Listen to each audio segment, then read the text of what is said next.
اعوذ باللہ من الشیطان الرجیم بسم اللہ الرحمن الرحیم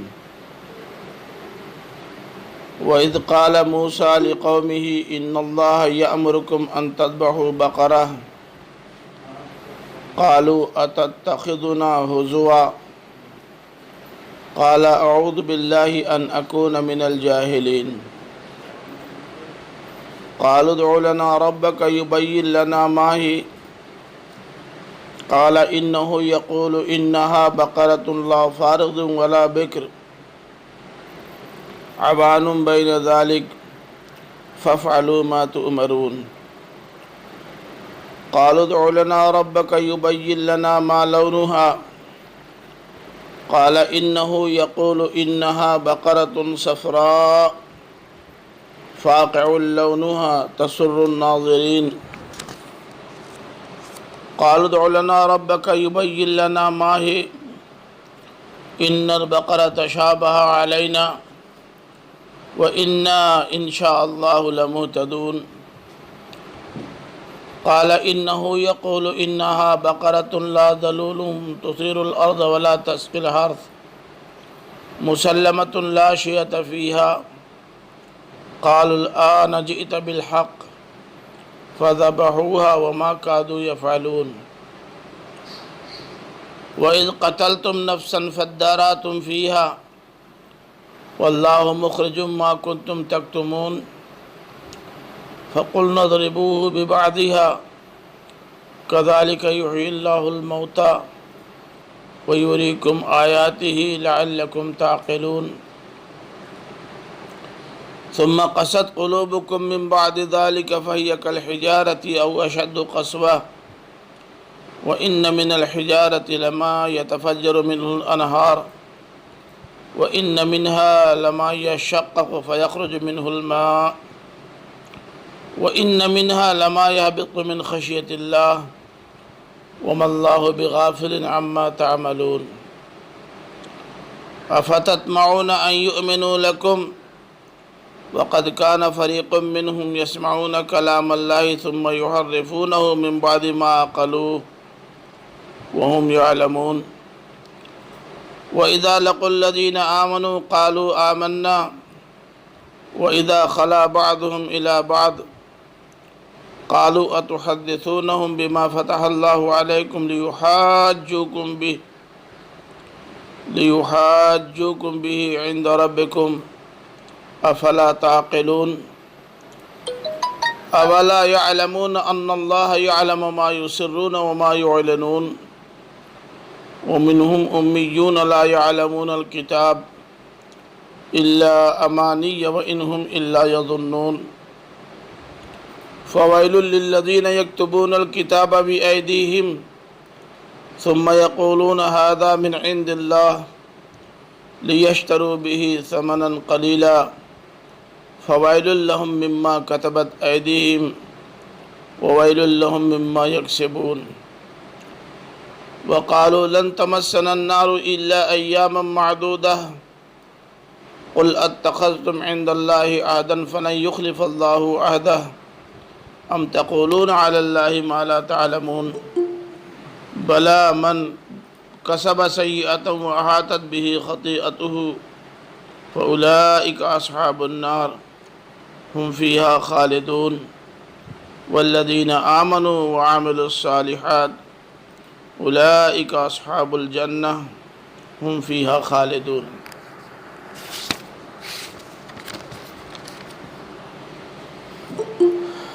یہ یہود کے نقض عہد کی ایک دوسری مثال ہے.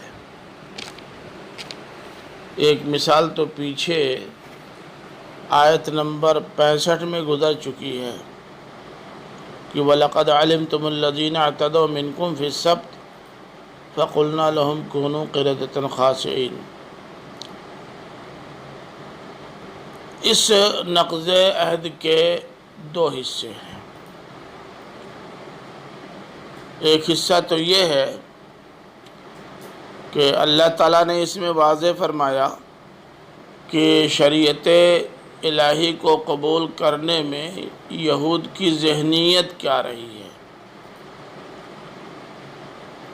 وہ کسی بھی حکم کو قبول کرنے سے ہمیشہ گریز کرتے رہے ہیں اور کوئی نہ کوئی ہیلہ اس سے بچنے کا تلاش کرتے رہے ہیں۔ تو ایک تو یہ پہلو اس میں اجاگر کیا گیا ہے۔ دوسرے، حیلہ و حجت کے بعد اگر انہیں شریعت کا وہ حکم قبول ہی کرنا پڑے تو اسے ڈھنگ سے عملی جامہ نہیں پہناتے، بس کسی طرح چھدا اتار دیتے ہیں اور یہ ثابت کر دیتے ہیں کہ ہم نے اس حکم پر عمل کیا۔ اب اس کے لیے بنی اسرائیل کی تاریخ سے قسامہ کا انتخاب کیا ہے، اور واقعہ ایسا معلوم ہوتا ہے کہ کسی آدمی کا قتل ہو گیا تھا، لیکن تمام تر کوششوں کے باوجود اس کے قاتل کا سراغ نہیں مل رہا تھا۔ تو پہلے سے جو ایک طریقہ کسی چیز کا سراغ لگانے کے لیے آخری چارہ کار کے طور پر موجود تھا، وہ قسامہ کا تھا، اور ہوتا یہ تھا کہ معبد کے پاس کسی جانور کی قربانی دی جاتی تھی، بالخصوص گائے کی، اور اب اس میں رائے مختلف ہیں کہ آیا اس کا گوشت اس مقتول سے چھوایا جاتا تھا یا اس کا خون چھڑکا جاتا تھا، یا ایک معبد کے قریب مقدس قربانی پیش کر کے اس پر قسم لی جاتی تھی۔ یہ رائے الگ الگ ہیں، لیکن انہی میں سے کوئی شکل ہوتی تھی۔ تو قسم کے سلسلے میں بھی برے سے برے لوگ بھی ہل جایا کرتے ہیں۔ آج بھی ہمارے یہاں رواج یہ ہے کہ لوگ کہتے ہیں کہ اچھا قرآن مجید پہ ہاتھ رکھ کر کے قسم کھاؤ، تو اچھے اچھے لوگ ہل جاتے ہیں۔ اس طرح کہتے ہیں کہ چلیے قرآن مجید اٹھا کر کے قسم کھائیے، چلیے مسجد میں قسم کھائیے۔ تو اصل میں یہ مقدس مقامات پر یا مقدس مقامات کے قریب قسم کھانے کے لیے جو واقعی صحیح نہیں ہوتے تھے، گڑبڑ ہوتے تھے، تو وہ چاہے کتنے ہی بے دین کیوں نہ ہوں، لیکن ایک طرح کا خوف ان پر طاری ہو جاتا تھا۔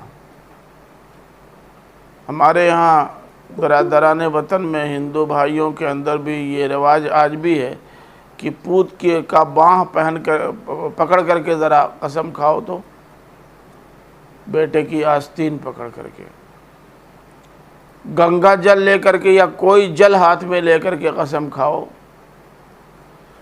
تو اصل میں یہ بہت پرانا طریقہ رہا ہے۔ تو حضرت موسیٰ علیہ السلام نے اس مقتول کے قاتل کا پتہ لگانے کی جب ساری تدبیریں کر ڈالیں اور کوئی شکل نہیں بنی، تو آپ نے قسامہ کا سہارا لیا۔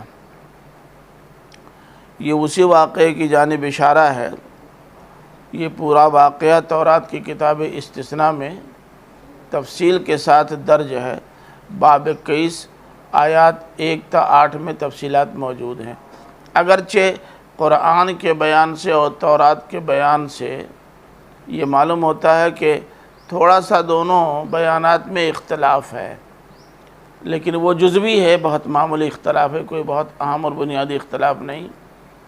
لیکن جب تورات اور قرآن مجید کے بیان میں ٹکراؤ ہو جائے تو یہ بات تو طے ہے کہ اگرچہ دونوں آسمانی کتابیں ہیں، لیکن ایک محرف ہے اور ایک اصلی شکل میں، تو جو اصلی شکل میں ہے اس کے بیان کو اہمیت حاصل ہوگی، یعنی قرآن کے بیان کو۔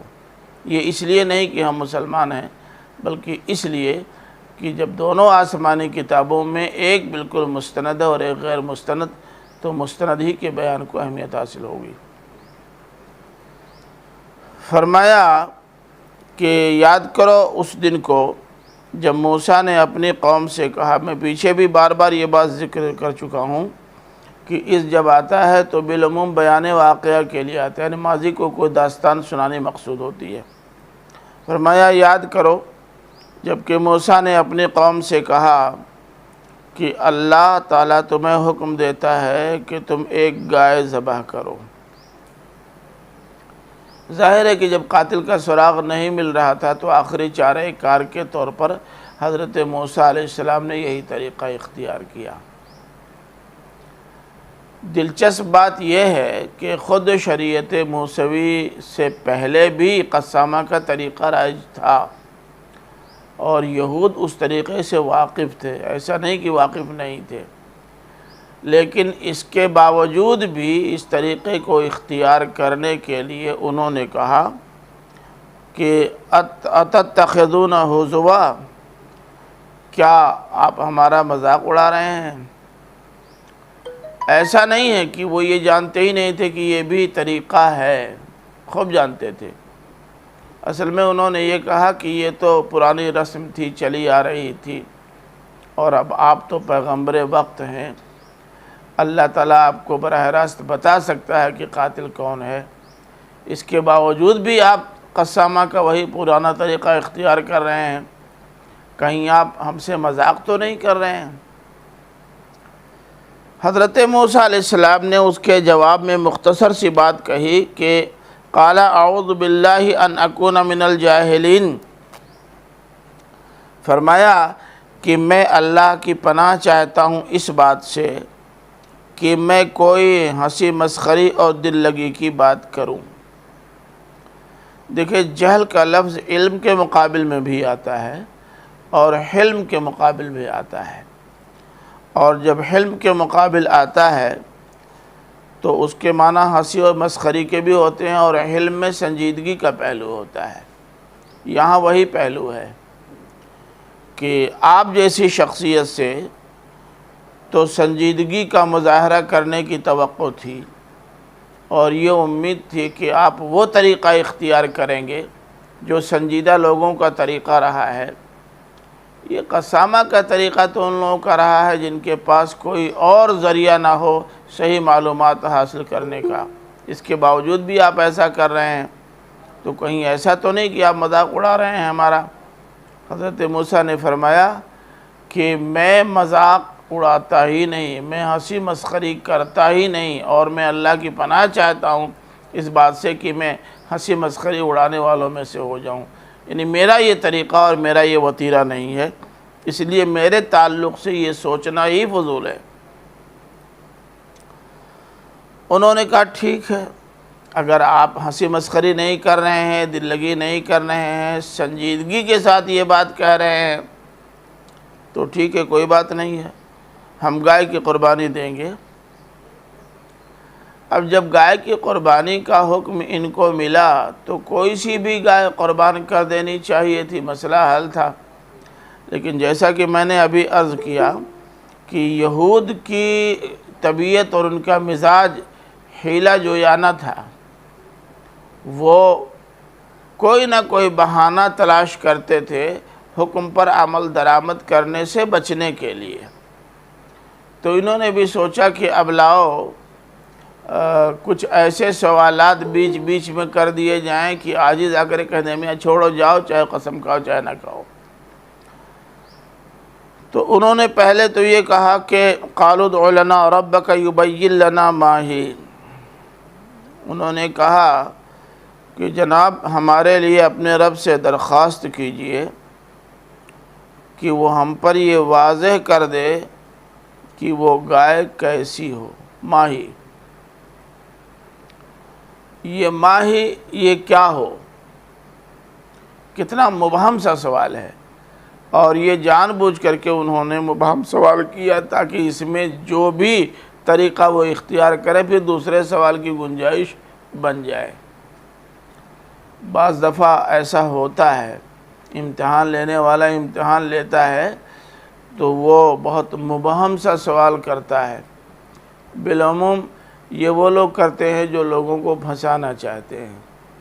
ضروری نہیں کہ وہ آپ کو فیل کرنا چاہتے ہوں، لیکن آپ کی ذہانت کا اور آپ کی عقل کا، آپ کی رسائی کا، آپ کی وسعت مطالعہ کا، آپ کے فہم و فراست کا امتحان اس مبہم سوال سے وہ لینا چاہتا ہے۔ تو فرمایا ماہی، انہوں نے کہا ماہی، آپ نے گائے کی قربانی کی بات تو کہی ہے، لیکن وہ گائے کیا ہو، کیسی ہو؟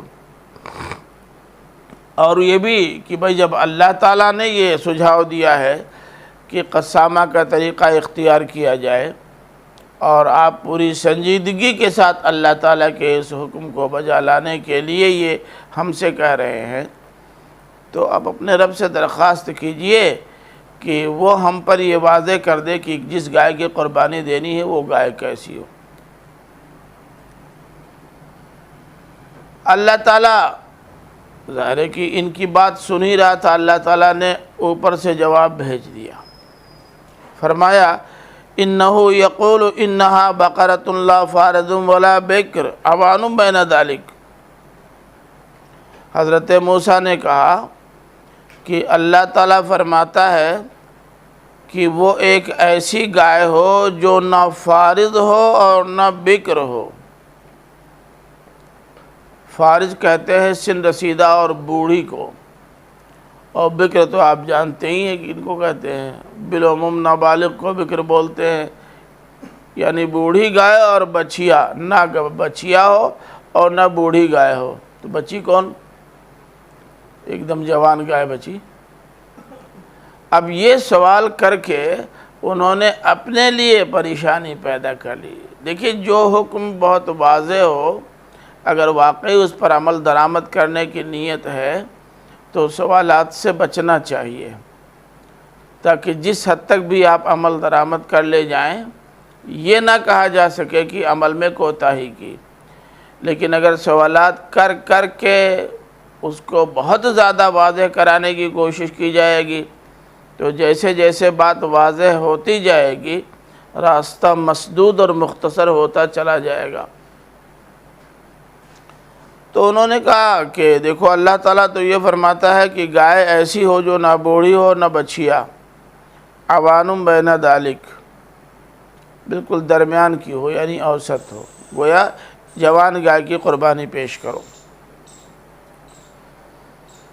اور اس کے فوراً بعد کہہ دیا کہ فَافْعَلُوا مَا تُؤْمَرُونَ، تمہیں جو حکم دیا رہا ہے اس کو کر ڈالو، اب مزید سوال مت کرنا، جتنا تم سوال کرو گے اتنے ہی زیادہ پھنسو گے، دلدل میں کھڑے ہو کر جتنے ہی زیادہ زور لگاؤ گے دھنستے جاؤ گے۔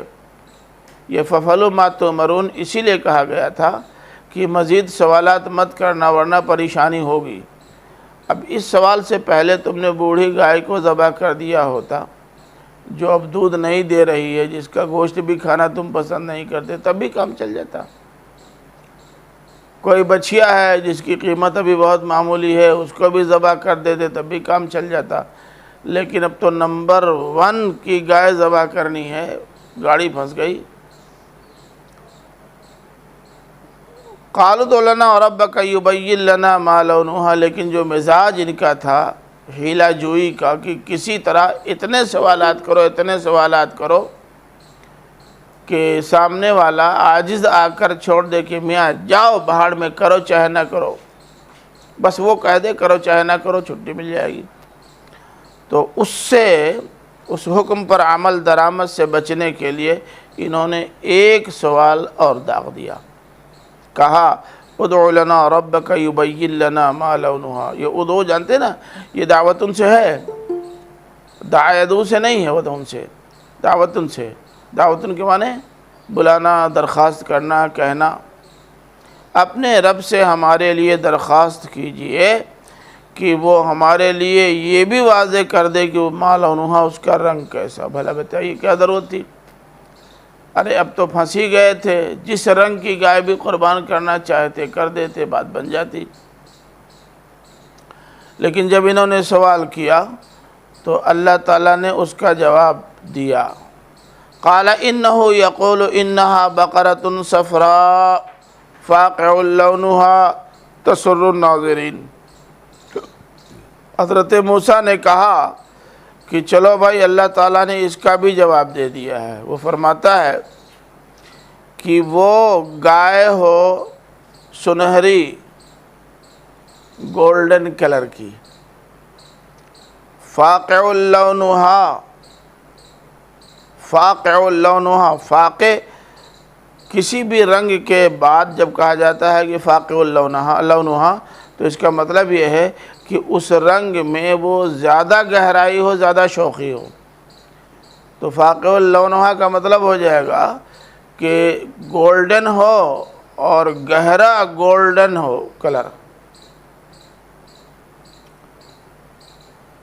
ایک بات تو یہ کہی کہ وہ گولڈن کلر کی ہو، ہے نا، زرد رنگ کی ہو، اور یہ بات ذہن میں رہے کہ اس زمانے میں خاص طور سے، اور شاید اب بھی جانوروں کے سلسلے میں میں کوئی تجربہ نہیں رکھتا، نہ میرے پاس جانور ہیں اور نہ ایسے لوگوں سے بہت زیادہ وابستگی ہے جو جانوروں پر اسپیشلائزیشن رکھتے ہیں، وہ زیادہ بتا سکتے ہیں، لیکن میرے دیکھنے میں اب بھی یہ ہے کہ یہ گولڈن کلر گایوں کا سب سے اچھا کلر آج بھی مانا جاتا ہے۔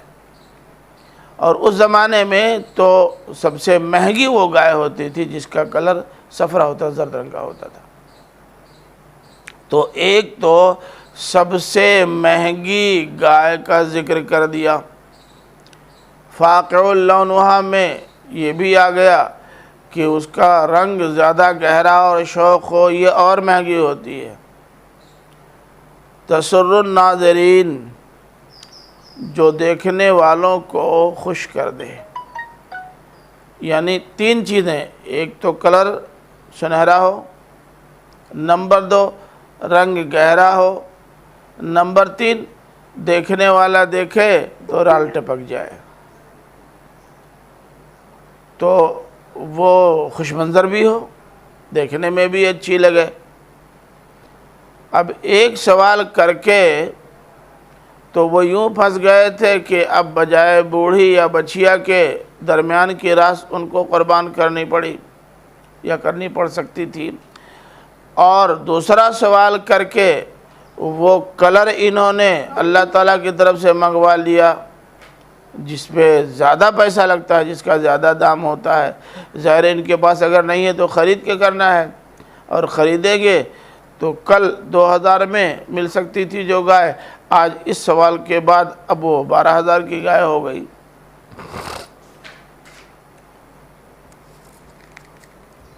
اب ان کو چاہیے تھا کہ اب تو بہرحال مان لیں، کیونکہ اگر اب بھی نہیں مانے تو مزید پریشانی پیدا ہو سکتی ہے۔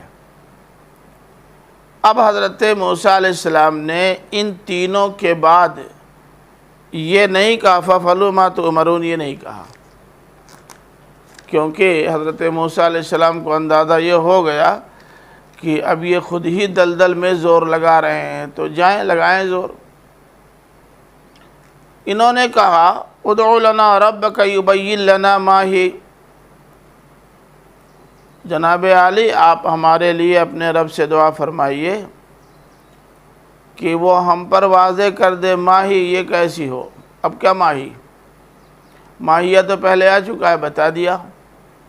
تب تھوڑا سا وضاحت کے ساتھ دوسرا سوال کیا ما لونہا، اور پھنس گئے۔ اب سوال ہی نہیں ان کی سمجھ میں آ رہا تھا کہ اب کیا کریں، مگر سوال کرنا تھا بچنے کے لیے، تو اس لیے پھر وہی مبہم سا سوال جو پہلے کیا تھا وہی پھر پھینک دیا۔ لیکن اب اللہ تعالیٰ سے زیادہ بہتر کون جانتا ہے کہ سوال کرنے والا سوال کر پائے یا نہ کر پائے۔ جو ذہنیت اس کی ہے وہ ذہنیت اس طرح کی ہے، اور اس کا جواب یہ ہونا چاہیے۔ اللہ تعالیٰ نے ان کی ذہنیت کو سامنے رکھ کر کے اس کا جواب دیا، ایک مبہم سوال کا واضح جواب۔ فرمایا ان البقرہ تشابہ علینا وَإِنَّا إِن شَاءَ اللَّهُ لَمُهْتَدُونَ۔ انہوں نے کہا کہ جناب گائے کی بات تو آ گئی، کلر بھی واضح ہو گیا، لیکن تشابہ علینا، ان دونوں وضاحتوں کے باوجود معاملہ ابھی ہم پہ گڑمٹ ہے، بات کلیئر نہیں ہو رہی ہے۔ کیا بات کلیئر نہیں ہو رہی بھائی؟ یہ معلوم ہو گیا کہ نہ بچیا ہو نہ بوڑھی ہو، یہ بھی معلوم ہو گیا کہ سنہرا رنگ ہو، یہ بھی معلوم ہو گیا کہ شوق اور گاڑھا رنگ ہو، یہ بھی معلوم ہو گیا کہ دیکھنے میں سب کو پسند آ جائے، اب کیا نہیں کلیئر ہے؟ لیکن کچھ تھا نہیں ان کے پاس یہ بتانے کے لیے کہ ابھی کس پہلو سے کلیئر نہیں ہے، بس سوال پہ سوال اس لیے داغے جا رہے تھے کسی طرح سے جان چھوٹے۔ ان کو اندازہ تھا کہ اب اس سوال کے بعد حضرت موسیٰ کہہ دیں گے جاؤ بہاڑ میں، لیکن انہوں نے ساتھی یہ بھی کہہ دیا تھا کہ وَإِنَّا إِنشَاءَ اللَّهُ لَمُهْتَدُونَ، اور اب انشاءاللہ ہم مہتدون ہوں گے۔ مہتدون کا مطلب یعنی اب ہم مقصد تک پہنچنے میں کامیاب ہو جائیں گے، یعنی اللہ تعالیٰ جو ہم سے چاہتا ہے اب وہاں تک پہنچنا ہمارے لیے آسان ہو جائے گا، اب کوئی دقت نہیں ہوگی۔ وَإِنَّا إِنشَاءَ اللَّهُ لَمُهْتَدُونَ کہنا دلیل ہے اس بات کی کہ اب مزید سوال بھی ان کی سمجھ میں نہیں آ رہا تھا کہ اب کیا کریں، تو انہوں نے یہ اشارہ دے دیا کہ ابھی آخری سوال ہے اور اس کا جواب آ جائے تو پھر ہم قربانی کرنے کو تیار ہو جائیں گے۔ لیکن پس پردہ یہ بات تھی کہ اب شاید حضرت موسیٰ عاجز آ کر کے کہہ دیں ہٹاؤ، جاؤ تم لوگ بھاگو یہاں سے۔ لیکن جب اللہ تعالیٰ کسی کام کے لیے لوگوں کو حکم دے اور وہ کام کروانا ہی چاہے تو محض بھاگنے سے مسئلہ تو حل ہوتا نہیں۔ اللہ تعالیٰ نے پھر اس کا جواب دیا، چنانچہ قال انہ یقول انہا بقرۃ لا ذلول تثیر الارض ولا تسقی الحرث مسلمۃ لا شیۃ فیہا۔ حضرت موسیٰ نے فرمایا کہ اللہ تعالیٰ یہ فرماتا ہے کہ ایک ایسی گائے ہو لا ذلول۔ ذلول کے معنی تو اصل ہوتے ہیں نرم اور اچھے اخلاق والے کے، لیکن یہاں اشارہ ہو رہا ہے کام کے لیے استعمال ہونے والی گائے کی طرف، اسی لیے مولانا اصلاحی صاحب نے اس کا ترجمہ کمیری کر دیا ہے۔ تو فرمایا کہ گائے ایسی ہو جو ابھی تک کسی کام میں نہ لائی گئی ہو، کسی کام میں نہ لائی گئی ہو، نہ زمین جوتنے کے کام میں لائی گئی ہو اور نہ کھیتوں کو سیراب کرنے کے کام میں لائی گئی ہو۔ اب پتہ نہیں پہلے بیل کی جگہ پر گائے سے لوگ جوتتے اور کھیتی کرتے تھے، یا اشارہ لا تثیر الارض میں اسی جانب ہے کہ بیل کی نہیں گائے ہی کی کرنی ہے، کیونکہ بیل تو جوتا جاتا ہے، ممکن ہے اس جانب اشارہ کرنا مقصود ہو۔ دوسرے لا تسقی الحرث، وہ سینچائی کرنے کے لیے بھی استعمال میں نہ آئی ہو۔ گایوں سے سینچائی کیسے کی جاتی ہے معلوم ہے؟ اصل میں آپ لوگ جس زمانے میں پیدا ہوئے، اس زمانے میں اب ریہٹ وغیرہ ہے ہی نہیں، چلتے ہی نہیں۔ ہم لوگ مدرسۃ الاسلام میں جب پڑھتے تھے تو اس زمانے میں سرائے میر میں یہ جو حاجی مطلوب صاحب کی چھوٹی سی مسجد ہے وہاں سبزی مارکیٹ میں، وہ مسجد سرائے میر کی آخری عمارت تھی۔ اس کے ادھر روڈ تک، جہاں روڈ ہے یہاں تک کل کھیتی ہوتی تھی، ساگ سبزی وغیرہ کی بوائی ہوتی تھی۔ وہاں ایک کنواں تھا، اس کنویں میں ریہٹ فٹ تھا، اور اس پورے علاقے کی کھیتیوں کے لیے اسی کنویں سے اسی ریہٹ کے ذریعے پانی فراہم کیا جاتا تھا۔ یہ تو ہم لوگوں نے اپنی آنکھ سے طالب علم کے زمانے میں یہاں دیکھا ہے۔ تو گائے جوتی جاتی تھی، وہ گائے چلتی رہتی تھی اور پانی نکلتا رہتا تھا، گرتا رہتا تھا، ایک اور وہ دیکھتا تھا پانی کدھر جا رہا ہے، کہاں بند کرنا ہے، کہاں کھولنا ہے، کام چل جاتا تھا۔ تو یہ ریہٹ میں گائے کو استعمال کر کے پانی چلانے اور کھیتیوں کو سیراب کرنے کی جانب اشارہ ہے۔ تو ایک بات تو یہ فرمائی کہ ذلول ہو، کسی کام میں نہ استعمال ہوتی ہو۔ نمبر 2، نہ ہل چلانے کا کام اس سے لیا جا رہا ہے، یہ لا ذلولن کی وضاحت ہے، اور نہ اس سے سچائی کا کام لیا جا رہا ہو یا لیا گیا ہو۔ نمبر 4، مسلمۃ لا شیۃ فیہا، سموچی ہو، مسلم ہو، لا شیۃ فیہا، شیعہ کہتے ہیں آمیزش کو، یعنی اس میں کسی طرح کی کوئی آمیزش نہ ہو۔ آمیزش کا مطلب اس کے کمیری ہونے میں کہیں سے کوئی ملاوٹ نہ ہو، کسی کام میں نہ لائی گئی ہو، جس کو ہم آخر میں کہہ دیتے ہیں ایسی نہ ہو، ایسی نہ ہو، ایسی نہ ہو، یہ نہ کیا ہو، یہ نہ کیا ہو، کچھ بھی نہ کیا ہو۔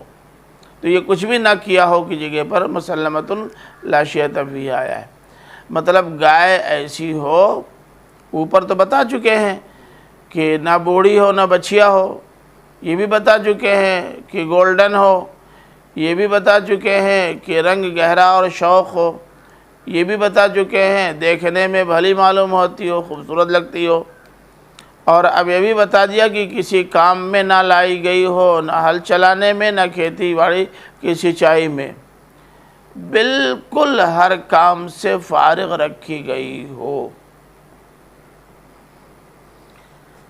اب تو گاڑی ایسی پھنس گئی ہے ان کی کہ شاید لوگوں نے عقیقہ یا شادی کے لیے کسی جانور کو پالا ہو تو اسی کو چھوڑا ہو، باقی تو اور ایسے کوئی کھلاتا پلاتا نہیں جانوروں کو۔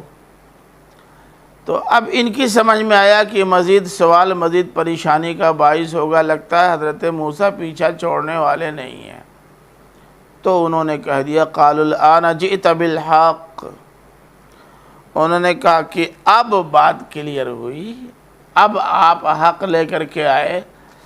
دیکھیں یہ حق کئی معنی میں آتا ہے، ایک تو وہ چیز جس کا ہونا قطعی ہو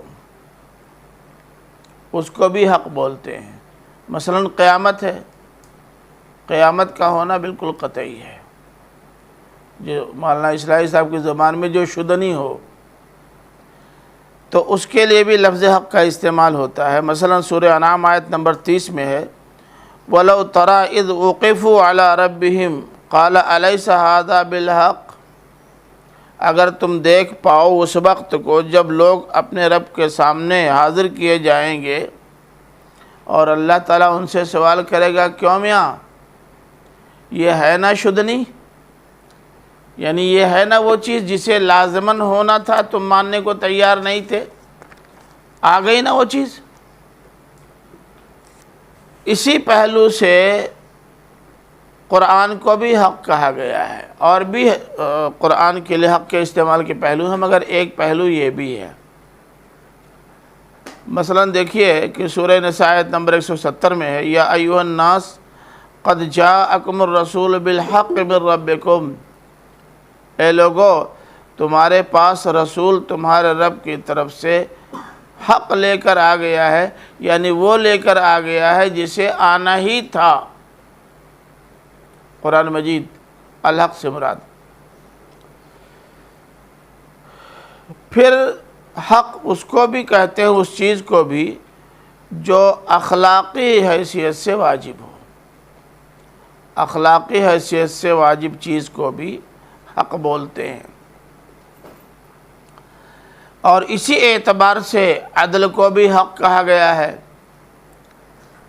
اب دیکھیں قرآن مجید میں اس کی مثال سورہ اعراف آیت نمبر 159 ہے وَمِن قَوْمِ مُوسَىٰ أُمَّةٌ يَهْدُونَ بِالْحَقِّ وَبِهِ يَعْدِلُونَ، موسیٰ کی قوم میں ایک جماعت ایسے لوگوں کی بھی تھی یہدون بالحق، جو رہنمائی فراہم کرتے تھے اس چیز کی جانب جو بالکل حق ہے، یعنی اگر آپ اسے اللہ کی تعالیٰ کی طرف سے کوئی عائد کردہ فریضہ نہ سمجھیں تب بھی اخلاقاً اس کا واجب ہونا تو بہت واضح اور کلیئر ہے۔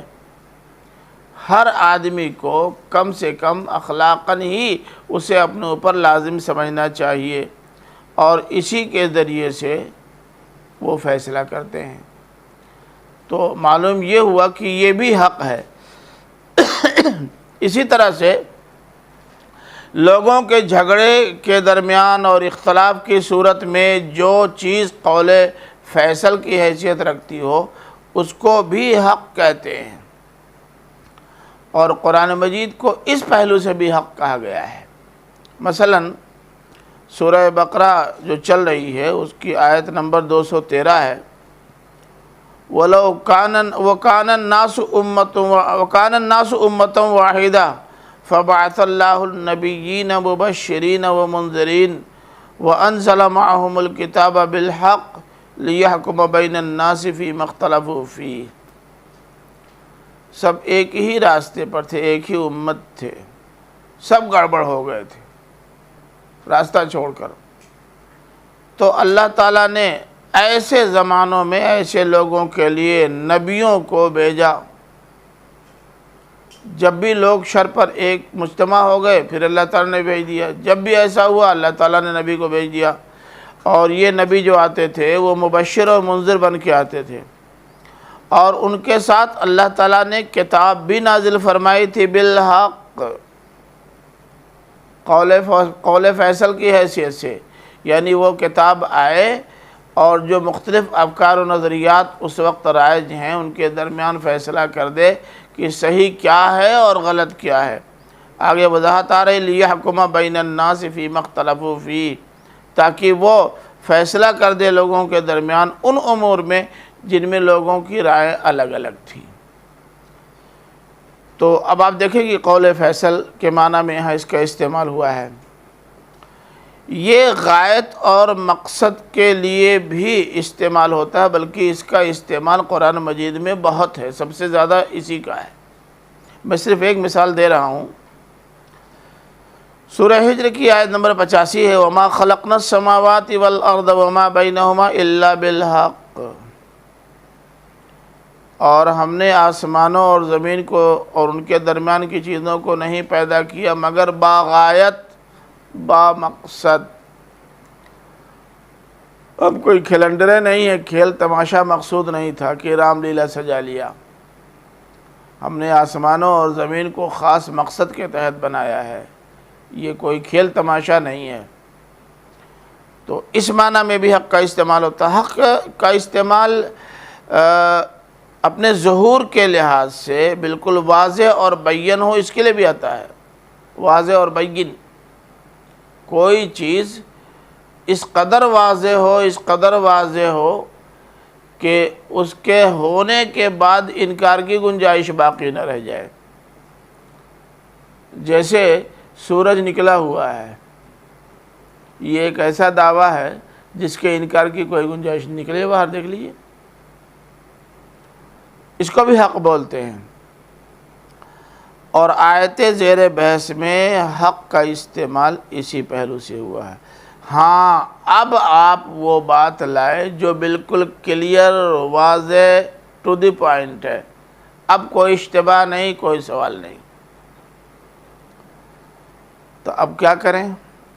حضرت موسیٰ پر ایمان کے لانے کے دعوے دار تو تھے، اب اگر انکار کریں تو دعوے داری ختم، اور اگر عمل درآمد کریں تو عمل درآمد کرنا ہے، اور انہوں نے مختلف سوالات کر کے خود اپنے آپ کو پھنسا لیا۔ فَذَبَحُوهَا، چنانچہ انہوں نے اس کو ذبح کیا، کرنا نہیں چاہتے تھے، مَا كَادُوا يَفْعَلُونَ، وہ ایسا کرنا نہیں چاہتے تھے مگر کیا کریں، ذبح کیا۔ فَذَبَحُوهَا، یہ مجبورانہ عمل کی جانب اشارہ کر رہا ہے، سادہ سادہ سا لفظ ہے، سادہ سادہ سا جملہ ہے، فَذَبَحُوهَا۔ اچھا صاحب، اب اسی واقعے کے بعض اور پہلوؤں کی وضاحت ہو رہی ہے۔ واقعہ وہی ہے، اسی لیے آپ دیکھیں کہ اس کے ذریعے سے شروع ہو رہا ہے، کیونکہ اب ایک کچھ اور پہلو ہیں جو سامنے لائے جا رہے ہیں۔ واقعہ وہی مگر پہلو ذرا مختلف ہو گئے۔ یہ تو ایک سادہ سی بات تھی جو سامنے آ گئی ہے، لیکن اس واقعے میں بھی بعض پہلو ایسے ہیں جن پر آپ کو توجہ دینے کی ضرورت ہے۔ جیسا کہ میں نے ابھی عرض کیا تھا کہ یہاں اس واقعے کو لانے کے دو پہلو ہیں، تو ایک پہلو تو سامنے آ گیا کہ ان کی طبیعت جو ہیلا جویانہ تھی اس کا تو اظہار ہو گیا۔ اب جو دوسرا پہلو ہے وہ اس کے ذریعے آ رہا ہے، اذ قتلتم نفسا فادارأتم فیہا، اور یاد کرو جب کہ تم نے ایک شخص کو قتل کیا تھا، ایک جان تم نے لی تھی، فادارأتم فیہا، تو اس میں تم ایک دوسرے پر الزام تراشیاں کر رہے تھے۔ درعون کے معنی ہوتے ہیں دفع کرنے کے، ہٹانے کے، اسی سے تدارع ہے تفاعل کے وزن پر، تو تدارعون کے معنی ہوتے ہیں، یہ تدارع فی الامر کے معنی ہوتے ہیں کسی معاملے میں ایک کا دوسرے پر بات پھینکنا، الزام لگانا۔ تم نے قتل کیا کا مطلب تمہارے سماج نے قتل کیا، اب چاہے وہ ایک فرد ہو یا کئی افراد ہوں، اور قتل ہونے کے بعد اب قاتل کون ہے یہ تو پتہ چل نہیں رہا تھا، لیکن تم اپنی خاندانی دشمنی اور اپنے پارٹی کے پہلو سے دشمنی اور مختلف طرح کی دشمنیوں کی بنیاد پر ایک دوسرے پر الزام لگاتے رہے، یہ قتل فلاں نے کیا ہے، وہ کہتے تھے یہ قتل فلاں نے کیا ہے، وہ کہتے تھے یہ قتل فلاں نے کیا ہے، یعنی قتل کے اسی واقعے میں سب اپنی اپنی دشمنیاں نکال رہے تھے اور سب ایک دوسرے پہ الزام لگا رہے تھے۔ یہ تدارعون کا لفظ اس لیے استعمال ہوا ہے الزام لگانے کا کہ جب آپ ایسے کسی کے پاس کوئی ثبوت نہیں ہے تو بغیر کسی ثبوت کے پورے تیقن کے ساتھ کسی اور کو مورد الزام کیسے ٹھہرا رہے ہیں، لیکن جب کسی پر الزام تراشی مقصود ہو، اس کی کردار کشی مقصود ہو تو یہی ہوتا ہے۔ اب یہ بیچ میں تھوڑا سا حصہ ایک جملہ مرتضی کے طور پر آ گیا، واللہ مخرج ما کنتم تکتمون، کہ جو کچھ تم چھپاتے رہتے تھے یا تم چھپاتے رہے تھے اللہ تعالیٰ اسے نکالنے والا تھا، اس نے طے کر لیا تھا کہ تمہارے دل کا یہ کھوٹ باہر آ جائے، یعنی اس بہانے جو ایک دوسرے سے دشمنیاں رکھتے ہوئے الزام تراشی کر رہے تھے، تمہاری یہ دشمنی کھل کے آ جائے، تمہارا یہ جھوٹ، یہ فریب، یہ مکر اور الزام تراشی بھی آیا اور نمایاں ہو جائے، اور تم میں کا جو قاتل ہے اس کا بھی سراغ مل جائے۔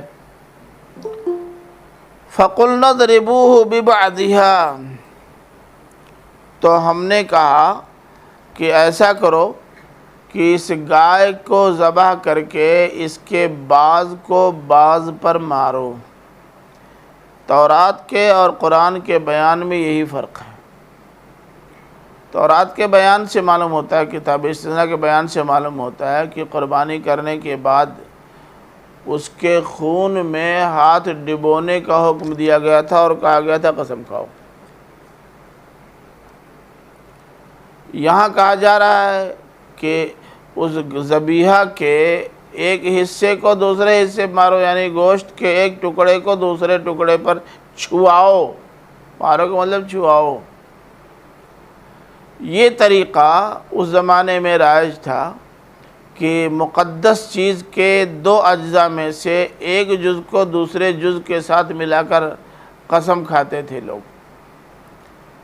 تو یہ کہا کہ اب اس ذبیحہ کے گوشت کے ایک حصے کو لے کر دوسرے حصے پر رکھ کے قسم کھاؤ کہ نہ میں نے قتل کیا ہے اور نہ میں قاتل کو جانتا ہوں۔ یہ بتایا نا کہ وہ جسے قرآن مجید پہ ہاتھ رکھ کر کے مسجد میں جا کر کے ممبر پہ بیٹھ کر کے یا غیر مسلموں کے یہاں پانی ہاتھ میں لے کر کے یا بیٹے کی آستین ہاتھ میں پکڑ کر کے قسم کھانے کا جو تصور ہے وہی تصور یہاں بھی تھا۔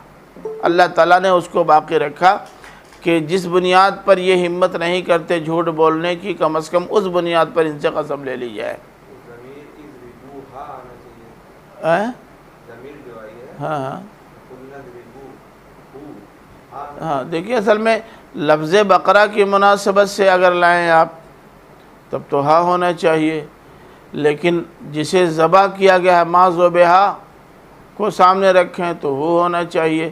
تو اب گائے پیچھے ہٹ گئی، اب تو ما ذبح سامنے آ گیا نا، گائے کو جب ذبح کر دیا گیا تو اب وہ گائے نہیں ذبیحہ ہو گیا۔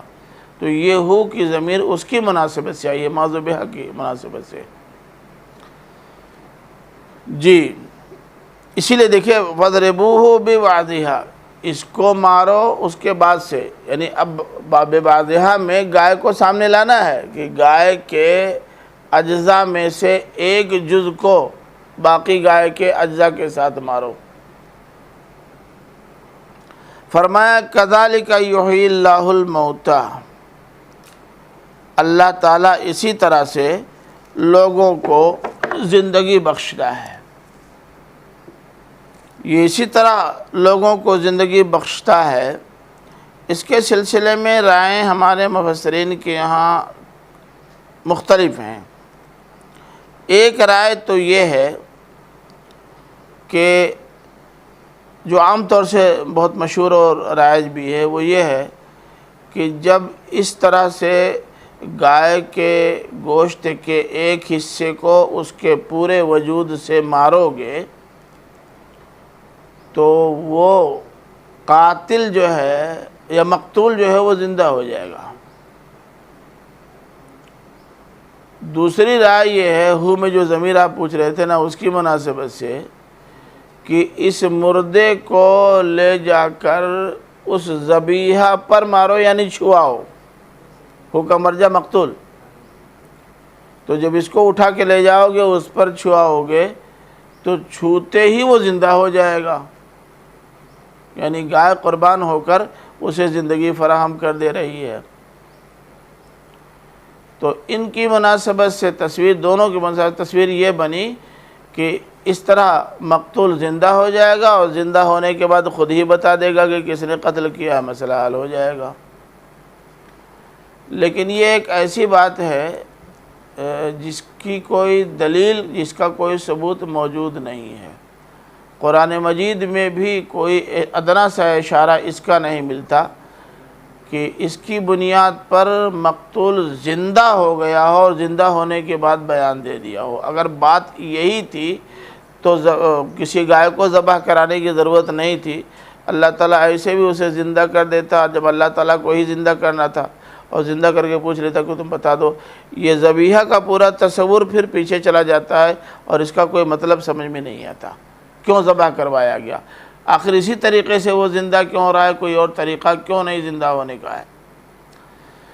ایک تیسری رائے یہ ہے کہ اصل میں اس طرح کرنے سے انسانی زندگی کی ضمانت فراہم ہوگی، وہ قصاص والا قانون، یعنی جب قسم کھانے کی بات آئے گی تو لوگ جھوٹی قسم کھانے کی ہمت نہیں کر سکیں گے، اور جب جھوٹی قسم کھانے کی ہمت نہیں کر سکیں گے تو پتہ چل جائے گا کہ قاتل کون ہے۔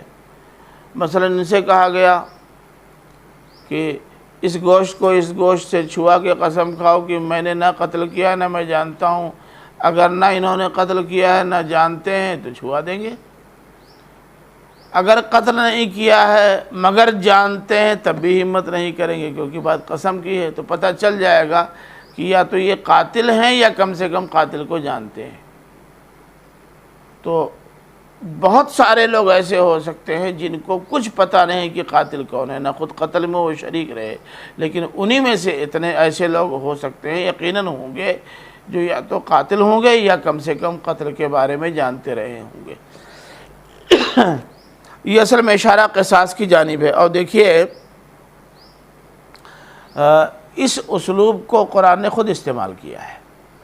سورہ مائدہ کی آیت نمبر 32 ہے، وَكَتَبْنَا عَلَى بَنِي إِسْرَائِيلَ أَنَّهُ مَنْ قَتَلَ نَفْسًا بِغَيْرِ نَفْسٍ أَوْ فَسَادٍ فِي الْأَرْضِ فَكَأَنَّمَا قَتَلَ النَّاسَ جَمِيعًا وَمَنْ أَحْيَاهَا فَكَأَنَّمَا أَحْيَا النَّاسَ جَمِيعًا۔ ہم نے بنی اسرائیل پر یہ فرض کر دیا تھا کہ جو کسی کو قتل کرے گا بغیر اس کے کہ اس نے کسی کی جان لی ہو، یا بغیر اس کے کہ اس نے کوئی فساد مچایا ہو زمین میں، یعنی بلا وجہ اگر کسی نے کسی کو قتل کر دیا تو وہ ایک آدمی کو قتل کرنے والا گویا پوری انسانیت کا قاتل ہے، اور ایک آدمی کو زندگی فراہم کرنے والا گویا پورے انسانوں کو زندگی فراہم کرنے والا ہے۔ یعنی گویا قتل سے بچانا یا قتل نہ کرنا کسی ایک فرد کا سارے لوگوں کو قتل سے بچانا ہے۔ اس کا میں ایک چھوٹا سا واقعہ آپ کو بتا دوں، اس سے آپ کو اندازہ کرنے میں سہولت ہوگی۔ میں ایک بار 4 ویلر سے گیا تھا ایک پروگرام میں سدھارتھ نگر۔ ہم لوگ سڑک سے آ رہے تھے، راستے میں سڑک پر سے گوہ گزر رہا تھا۔ گوہ جانتے ہیں؟ یہ تو خطرناک ہوتا ہے نا۔ ڈرائیور سے میں نے کہا کچل دو، بالکل روڈ پر ہے ورنہ کسی کے لیے خطرہ بن سکتا ہے۔ اس نے گاڑی کنارے کھڑی کی، ڈنڈا نکالا اور دوڑا، کہا کہیے تو اب مار دیں۔ تب تک وہ جھاڑی میں چلا گیا۔ میں نے کہا بھائی بڑی آسانی کے ساتھ تم کچل سکتے تھے، تم نے نہیں کچلا۔ گاڑی روک کے ڈنڈا اٹھایا کہ کہیے تو مار دیں۔ یہ کیا کیا؟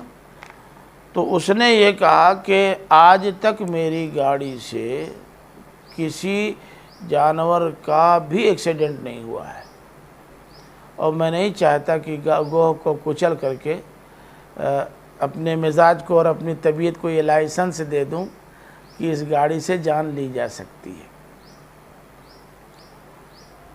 تو یہ سمجھ میں آیا کہ جو آدمی اس طرح کی محتاط زندگی گزارے کہ ایک خطرناک جانور کو بھی اپنی گاڑی سے نہ کچلے، محض اس لیے کہ کہیں ایسا نہ ہو کہ ایک دو اس طرح کچلنے کے بعد یہ ہو کہ اگر وہ بھی کچل جائے گا تو کیا مسئلہ ہے۔ اس طرح کا مزاج رکھنے والا جو جانور کی زندگی کو اپنی گاڑی سے ضمانت فراہم کرے، وہ انسانوں کی بدرجہ اولا ضمانت فراہم کرے گا۔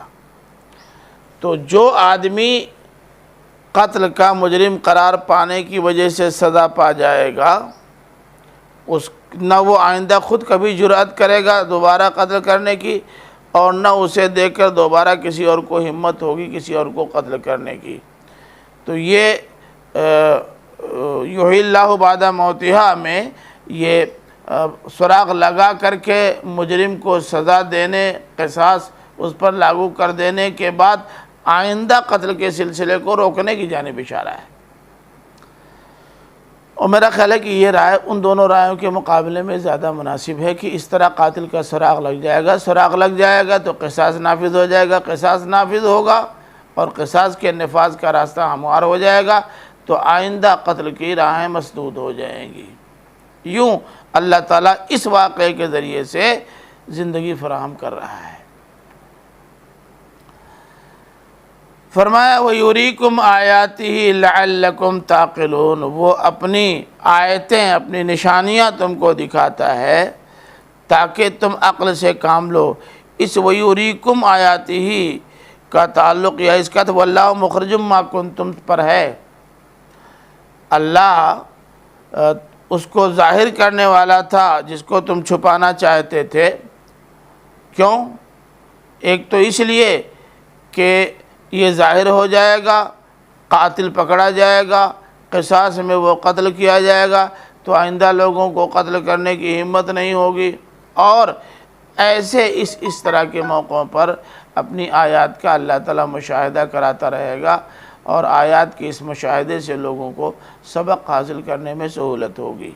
لعلکم تعقلون، تاکہ تم عقل کا استعمال کر سکو کہ اگر تم نے ایسا کیا تو تمہارا نقصان ہوگا، قتل کر کے بچ نہیں جاؤ گے، تم بھی قتل کیے جاؤ گے۔ ثم قصد، جی یہ تو پہلے رواج تھا ان کے ہاتھ کے ساتھ، اس میں وَيُرِيكُمْ آیَاتِهِ کا کوئی پہلے خبر نہیں آیا۔ مطلب رواج نہیں تھا ان کے ہاں، قاعدہ و طریقہ یہی تھا، مگر عملاً ختم ہو گیا تھا۔ تو جب عملاً نافذ کر دیا جائے گا، ایک واقعہ دوسرا واقعہ تیسرا واقعہ پیش آئے گا اور لوگوں کو معلوم ہو جائے گا کہ ایسا کریں گے تو سزا ہوگی، تو نہیں کریں گے نا۔ آپ دیکھیں سعودی عرب وغیرہ میں جب تک قانون نافذ تھا تب تک اس طرح کے حادثات نہیں ہوتے تھے۔ اب جو قانون کا نفاذ کمزور پڑ گیا تو اراتے آیات کی ضرورت محسوس ہونے لگی۔ تو واقعہ کے ظہور پذیر ہونے کے بعد ہی نہ صورتحال واضح ہوتی ہے۔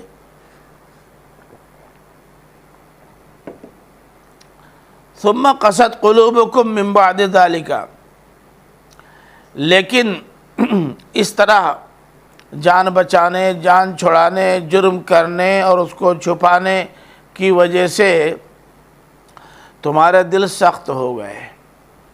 جب آدمی بار بار جرم کرے، بار بار اس جرم کو چھپانے کی کوشش کرے، ایک دو بار اگر سراغ بھی مل جائے تو اس کے بعد کوشش کرے کہ سراغ نہ لگنے پائے، جب یہ مزاج اور یہ طبیعت آدمی کی بن جاتی ہے تو پھر اس کا دل سخت ہو جاتا ہے۔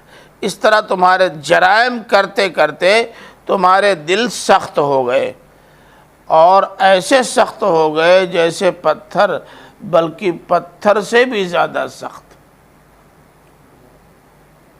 کیوں بھائی پتھر سے زیادہ سخت کیا ہو سکتے ہیں؟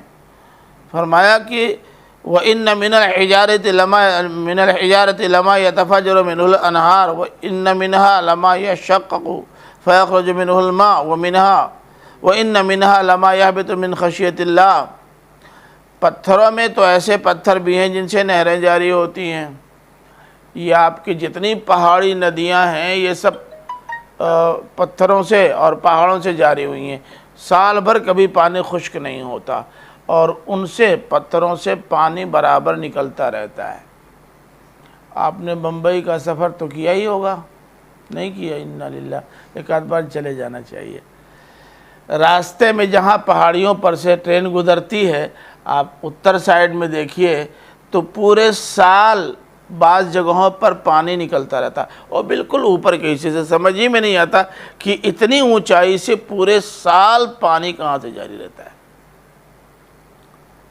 جناب ان پہاڑوں سے بھی پورے سال اتنی اونچائی پر رہتے ہوئے بھی مسلسل پانی جاری رہتا ہے۔ پھر بعض ایسے بھی پتھر ہوتے ہیں جو شق ہو جاتے ہیں، ان سے پانی نکل جاتا ہے۔ یہ تو آپ نے دیکھ لیا، خود ان کو تجربہ تھا۔ حضرت موسیٰ علیہ السلام نے ڈنڈا مارا اور چٹان شق ہو گیا، اور وہاں سے پانی بہہ نکلا، 12 چشمے جاری ہو گئے۔ یہ بھی اس کا تجربہ ان کو تھا، یہود کو۔ پھر بتایا وَإِنَّ مِنْهَا لَمَا يَهْبِطُ مِنْ خَشْيَةِ اللَّهِ، پہاڑوں میں ایسے بھی ہے، بعض پہاڑ ایسے ہیں اللہ کے ڈر سے وہ پاش اور چور چور ہو جاتے ہیں۔ یہ بھی آپ نے دیکھا، کب یاد ہے کچھ؟ یہ کب ہوا ہے؟ کچھ یاد ہے؟ حضرت موسیٰ علیہ السلام نے جب پانی کے لیے درخواست کی تھی لوگوں کے کہنے پر، وہ ہے نا پیچھے پڑھایا آپ نے، وَإِذِ اسْتَسْقَىٰ مُوسَىٰ لِقَوْمِهِ فَقُلْنَا اضْرِب بِّعَصَاكَ الْحَجَرَ فَانْفَجَرَتْ مِنْهُ اثْنَتَا عَشْرَةَ عَيْنًا۔ اور تجلی موسیٰ والا واقعہ بھی آپ کو معلوم ہے کہ جب حضرت موسیٰ علیہ السلام نے جب اللہ تعالیٰ نے حضرت موسیٰ علیہ السلام کو بلایا، اور حضرت موسیٰ علیہ السلام نے درخواست کی کہ اللہ ذرا اپنے آپ کو دکھا دے، اللہ تعالیٰ نے کہا لن ترانی، تم نہیں دیکھ پاؤ گے۔ انہوں نے کہا بس ذرا سا، فلما تجلی ربہ جعلہ دکا وخر موسیٰ صعقا، اعراف میں ہے، اعراف آیت نمبر 143۔ حضرت موسیٰ علیہ اللہ تعالیٰ نے جب اپنی تجلی بکھیری یا اپنی تجلی کا ایک پرتو ڈالا پہاڑ پر، جعلہ دکا، تو اس نے اس کو چور چور کر دیا، توڑ کے رکھ دیا، اور حضرت موسیٰ بھی یہ منظر دیکھ کے الٹ گئے۔ تو میاں پہاڑ تو اللہ کی خشیت سے پاش ہو جاتے ہیں، پہاڑ تو اپنا سینہ چاک کر کے پانی جاری کر دیتے ہیں، لیکن تم ایسا لگتا ہے کہ پتھروں سے بھی زیادہ سخت ہو گئے ہو، اور اب تمہارے دل میں ذرا بھی نرمی نہیں ہے۔ کہ وَمَا اللَّهُ بِغَافِلٍ عَمَّا تَعْمَلُونَ، جو کچھ تم کرتے ہو اللہ اس سے غافل نہیں ہے۔ کیا مطلب؟ کل دیکھ رہا ہے، کل کی نگرانی کر رہا ہے۔ تو جب کل دیکھ رہا ہے اور کل کی نگرانی کر رہا ہے تو یہ ممکن نہیں ہے کہ تم اللہ کی گرفت سے بچ جاؤ۔ آگے فرمایا أَفَتَطْمَعُونَ أَن يُؤْمِنُوا لَكُمْ وَقَدْ كَانَ فَرِيقٌ مِّنْهُمْ يَسْمَعُونَ كَلَامَ اللَّهِ ثُمَّ يُحَرِّفُونَهُ مِن بَعْدِ مَا عَقَلُوهُ وَهُمْ يَعْلَمُونَ۔ یہ خطاب کن سے ہے؟ أَفَتَطْمَعُونَ، ابھی تک خطاب چل رہا تھا یہود سے، اور اب ان سے خطاب روک کر مسلمانوں کو مخاطب بنا دیا گیا ہے۔ اس کو التفات کا اسلوب کہتے ہیں۔ التفات کا، بات کسی اور سے چل رہی ہے، اچانک چہرہ گھما کر کے خطاب اور کسی اور سے ہو جائے، یہ التفات کا اسلوب ہے۔ اور التفات کا یہ اسلوب پیچھے آپ دیکھ چکے ہیں کہ یہود سے بات چل رہی تھی کہ آیات 6 اور 7 میں اسی سورے میں خطاب نبی کریم صلی اللہ علیہ وسلم سے ہو گیا، یاد ہے؟ 6-7 میں خطاب اللہ کے رسول صلی اللہ علیہ وسلم سے شروع ہو گیا۔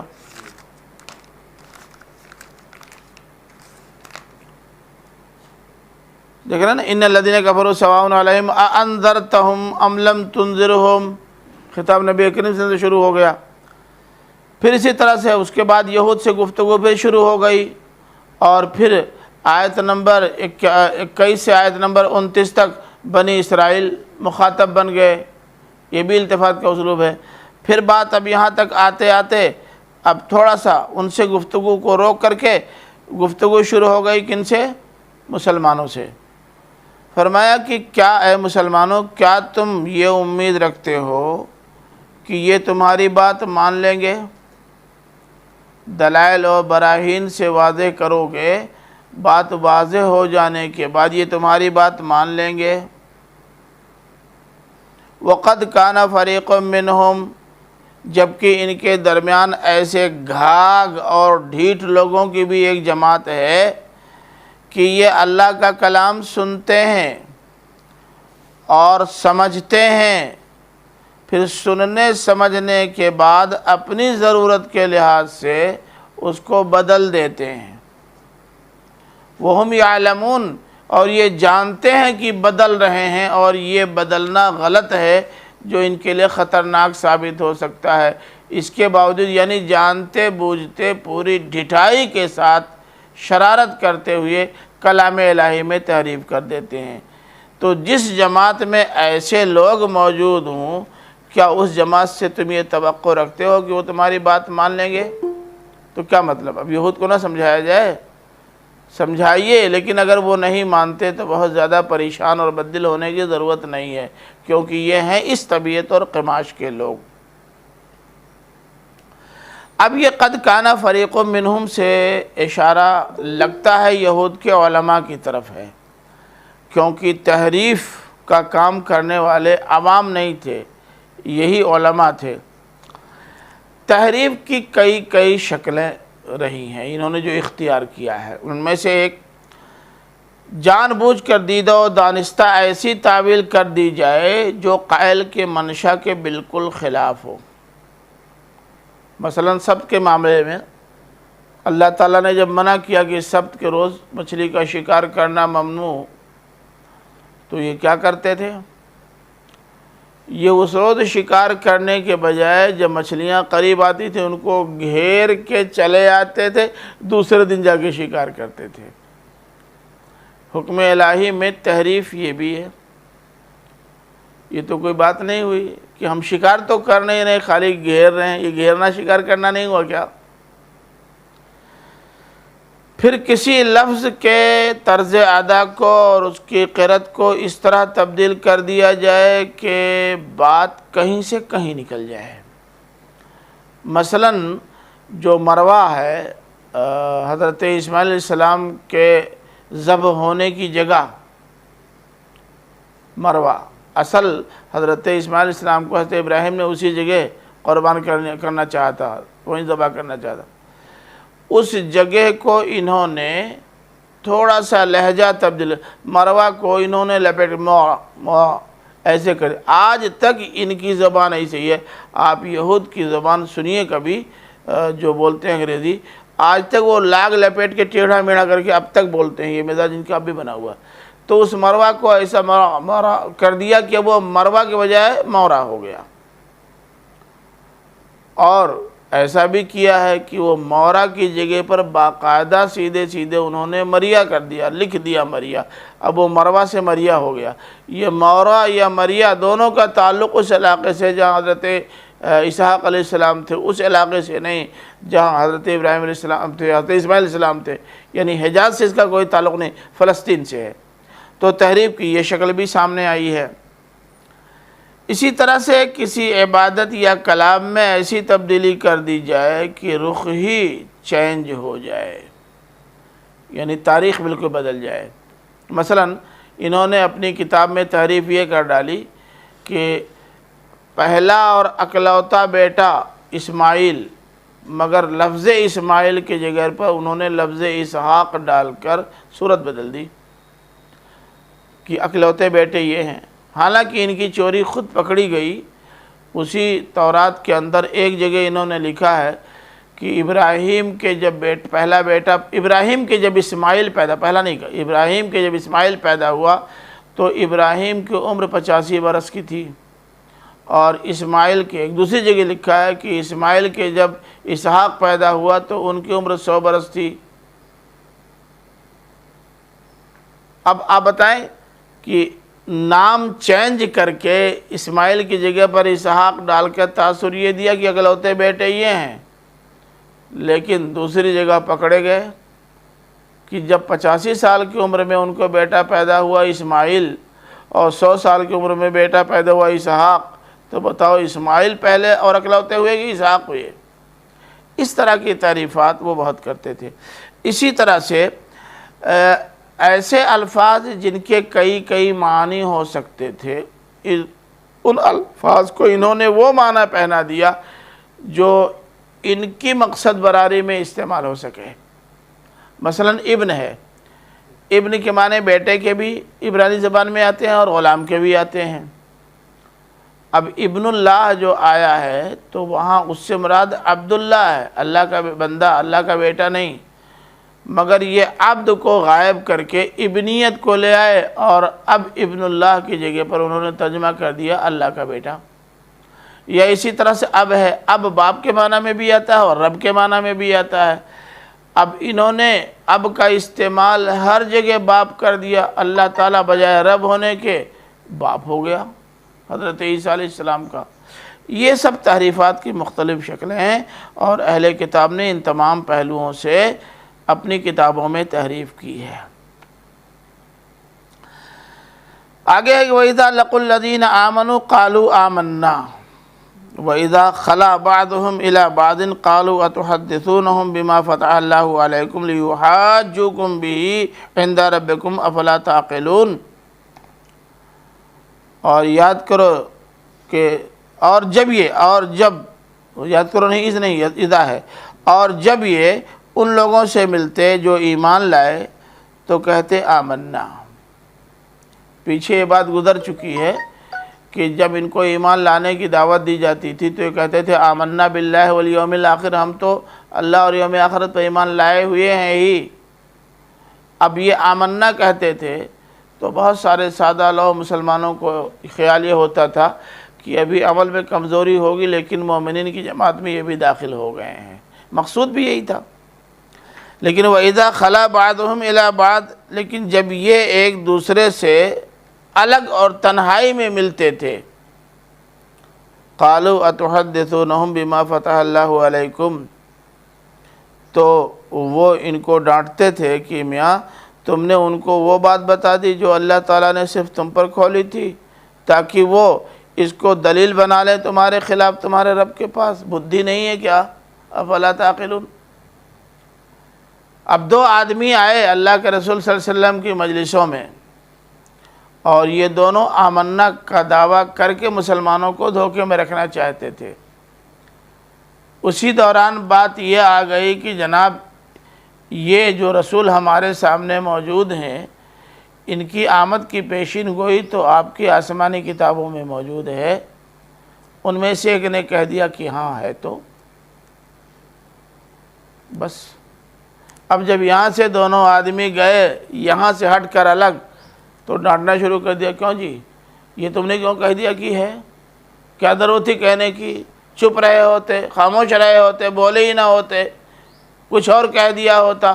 یہ تو تم نے یہ مان لیا کہ ہاں ہمارے یہاں یہ پیشین گویا موجود ہے، تو گویا تم نے ان کو دلیل فراہم کر دی کہ قیامت کے روز کہیں کہ دیکھیے ان کی کتاب میں اس وقت وہ پیشین گویاں موجود تھی جب میں نے ان سے بات کی، لیکن ان کے ہونے کے باوجود بھی یہ ایمان لانے کو تیار نہیں ہوئے۔ اتنی بدھی نہیں ہے کہ اپنے بیان سے خود اپنے مخالف کو یا اپنے دشمن کو ہتھیار فراہم کر دو؟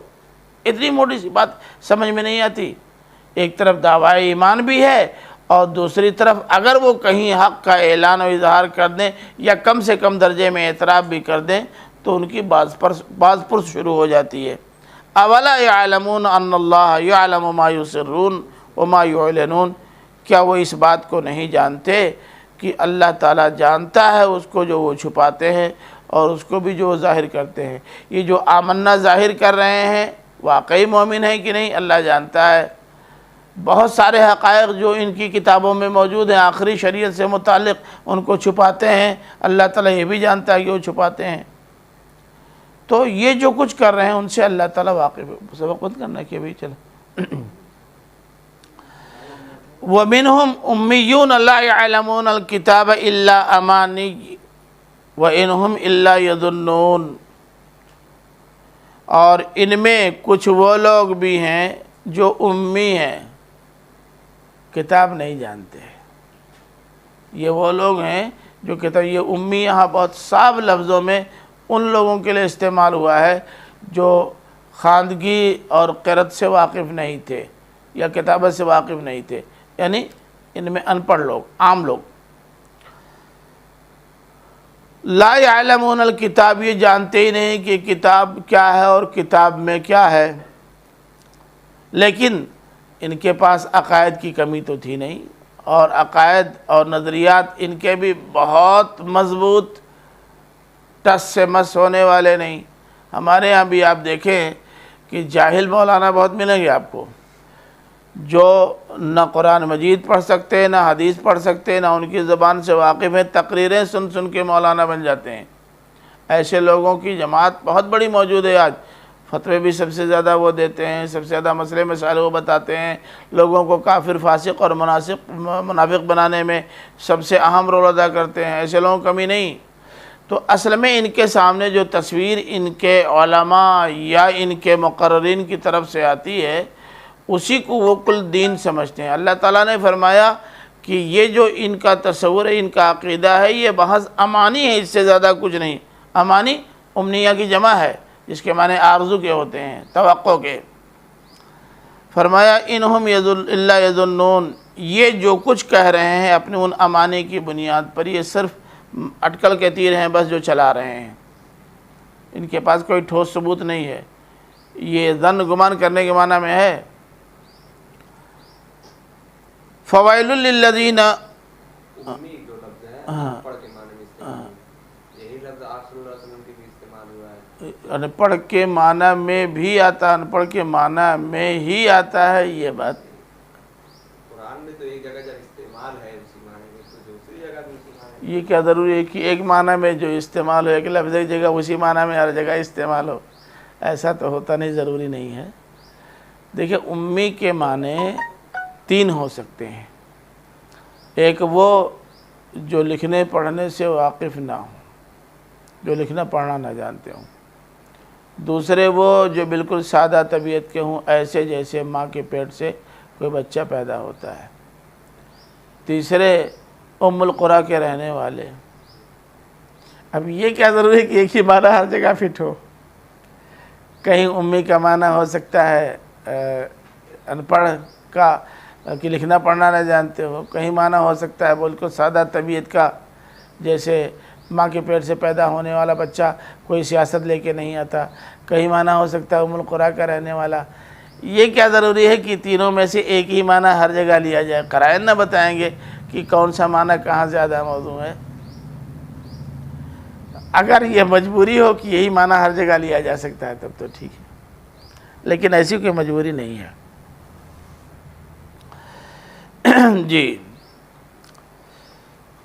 اب یہ امانی جو ہے نا، آرزویں، تمنائیں اور خواہشیں مختلف خود قرآن مجید نے بیان کر دی ہیں، بہت ساری ہیں جو ان کی کتابوں کے مطالعے سے یا ان کے عقائد و نظریات کا جائزہ لینے سے معلوم ہوتی ہیں، لیکن قرآن مجید نے بھی ان کی بہت ساری امانی کا ذکر کر دیا ہے۔ مثال کے طور پر سورہ بقرہ، اسی سورہ کی آیت نمبر 80 ہے، وَقَالُوا لَن تَمَسَّنَا النَّارُ إِلَّا أَيَّامًا مَعْدُودَةً، ان کے عوام کہتے تھے کہ ہم جہنم میں اگر گئے تو کچھ ہی دن رہیں گے، اس کے بعد پھر اپنی سزا بھوگ کر باہر آ جائیں گے۔ یہی ان کے علماء نے ان کو پڑھایا تھا اور وہی ان کو یاد تھا۔ اور بدقسمتی سے ہمارے ہاں بھی یہ تصور موجود ہے ماشاءاللہ کہ ہم سب لوگ چوکڑ پیکڑ سب جنت میں جائیں گے اور وہاں اپنی سزا بھوگ کر کے اس کے بعد جہنم میں جائیں گے، اس کے بعد پھر جنت میں آ جائیں گے۔ کیا فضول سی بات ہے۔ قرآن نے آپ کے سامنے ایک اصول رکھ دیا، اما من ثقلت موازینہ فہو فی عیشۃ راضیہ واما من خفت موازینہ فامہ ہاویہ۔ جس کی نیکیاں زیادہ وہ جنت میں، جس کی نیکیاں کم وہ جہنم میں۔ اور ہم نے یہود کی طرح یہ تصور کر لیا ہے کہ صرف لا الہ الا محمد رسول اللہ کہہ دیا، باقی ہمارے پاس نیکیوں کا کوئی ذخیرہ نہیں، تو ایمان لانے کے بعد جتنے جرائم ہم سے ہوں گے ان تمام جرائم کی جو سزائیں بنتی ہوں گی کیلکولیٹر لے کے کیلکولیٹ کر کے اتنے سال جہنم میں جلانے کے بعد نکال کے جنت میں ڈال دیے جائیں گے، ہورے استقبال کریں گے۔ ٹھیک وہی عقیدہ ہے جو ان کے یہاں تھا۔ یہ اللہ تعالیٰ نے کہا ہے کہ یہ سب امانی ہیں، یہ آرزویں ہیں، بس ان کی کوئی حیثیت نہیں ہے زیادہ۔ یہ سزا میں عقوبت کے واسطے آخر گناہگار کافر نہیں، حد ہونی چاہیے۔ نہیں، کون سی حد ہے؟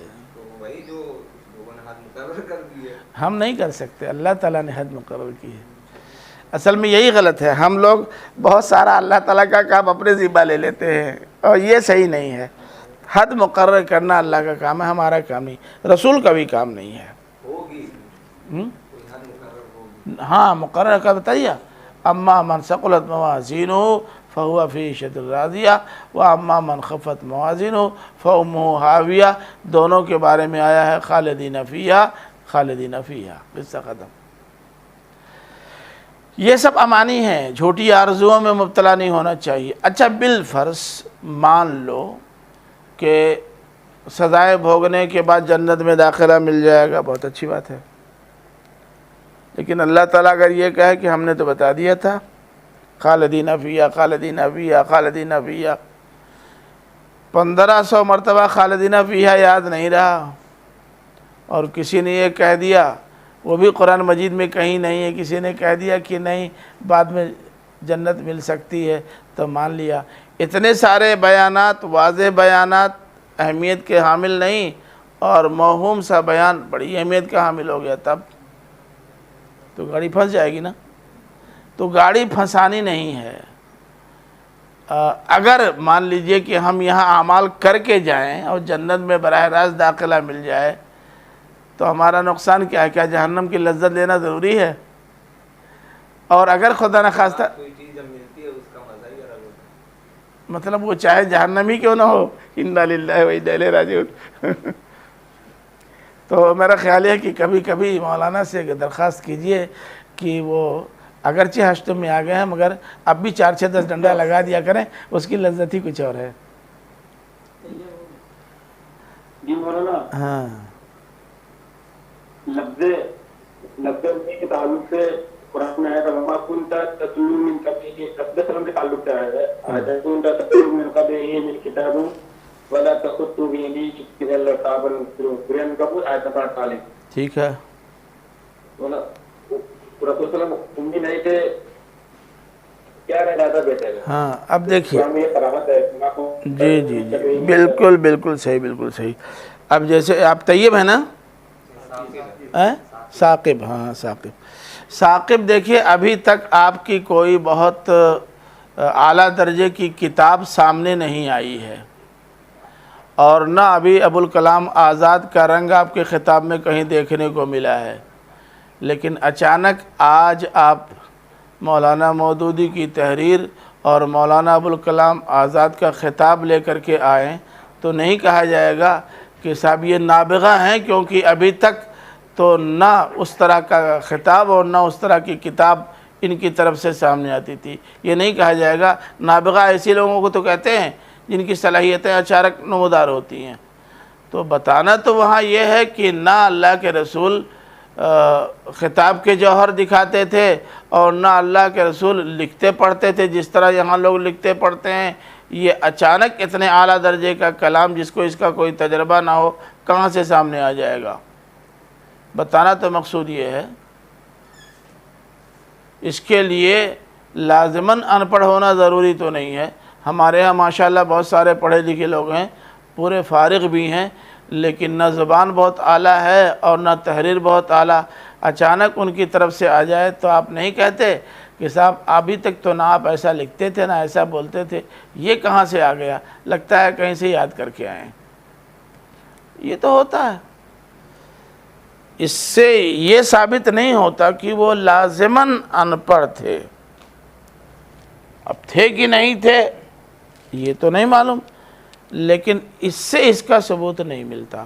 اور جب امی کے یہ تینوں معنی آتے ہیں، مولانا شبیر احمد عثمانی اور مولانا تقی عثمانی صاحب نے جو اپنا ترجمہ لکھا ہے اور اپنی تفسیر لکھی ہے، انہوں نے باقاعدہ اس کے اندر ان تینوں معنوں کا بڑی صراحت کے ساتھ ذکر کر دیا ہے اور آپ کو اختیار دے دیا ہے۔ یہ تو حلقہ دیوبند کے ممتاز ترین مفسرین اور مترجمین ہیں۔